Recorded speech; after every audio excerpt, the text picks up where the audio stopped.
Gresik adalah salah satu kota di Jawa Timur. Dikenal sebagai kota industri, namun tidak lepas dari peran penting wali dalam penyebaran agama Islam di Gresik dan sekitarnya. Dusun Larangan misalnya. Dusun kecil di pesisir pantai utara Gresik ini menjadi salah satu titik di kota Gresik dengan sejuta sejarah keislamannya. Di sana, sebuah makam tokoh agama yang sangat disegani di masanya terawat hingga sekarang.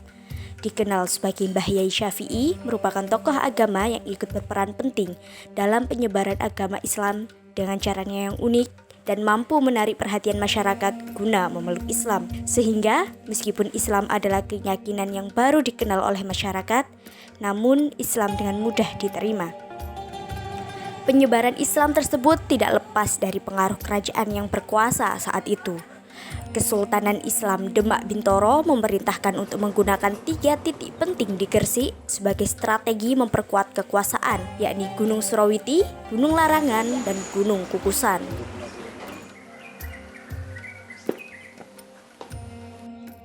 Di daerah sini itu pernah terjadi kegiatan penyebaran agama Islam.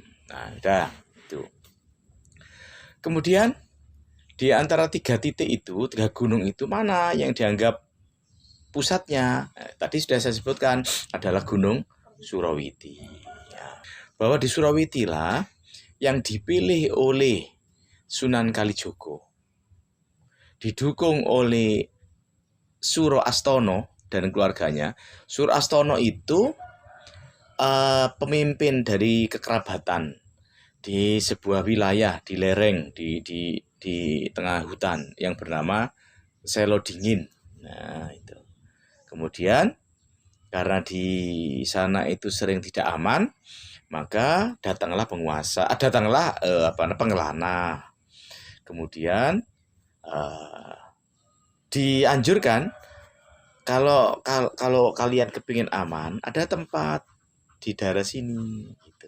Dia menunjuk, yang pengelana itu menunjuk ke arah Gunung Surawiti. Maka disambut dengan baik oleh Suro Astono tadi. Kemudian dilanjutkan oleh bermusyawarah dengan keluarganya, keluarga besarnya, maka disetujui, dimufakati. Kalau begitu ayo pindah ke Surawiti. Ketika di Surawiti itulah diadakan penyesuaian dengan lingkungan, kemudian disepakati lagi bahwa atas gunung itu ada desa. Karena Suro Astono Suro Astono yang memelopori, maka disebut Surawiti.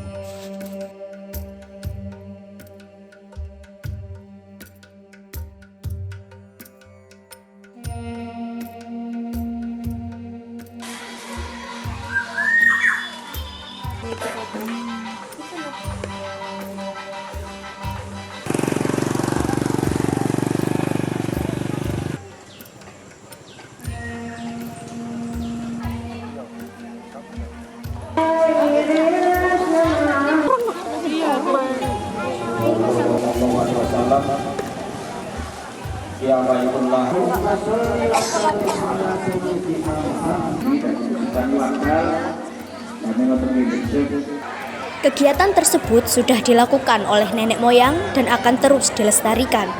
Menurut masyarakat, kegiatan ini mampu memberikan kesan selain religius saat melakukannya. Kegiatan tersebut menjadi ajang hiburan hingga mencari rupiah bagi sebagian orang.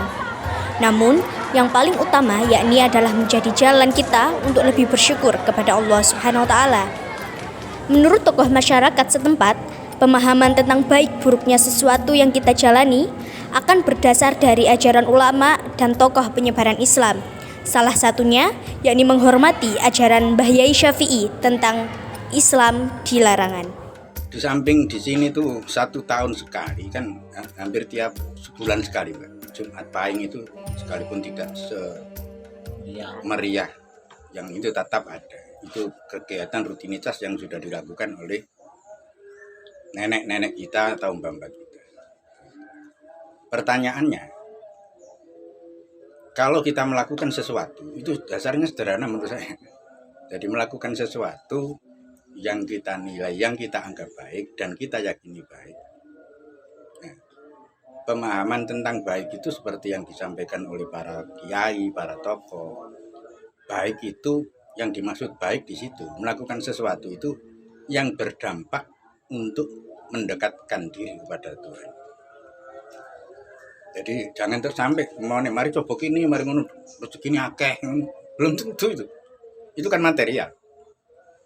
Jadi yang diharapkan para zairin zairah yang ada di manapun makbaro atau kuburan itu, yaitu tadi yang pertama kalau kita kembali kepada sunnah Rasul bahwa adanya orang mati itu adalah tadzkirah mau itu.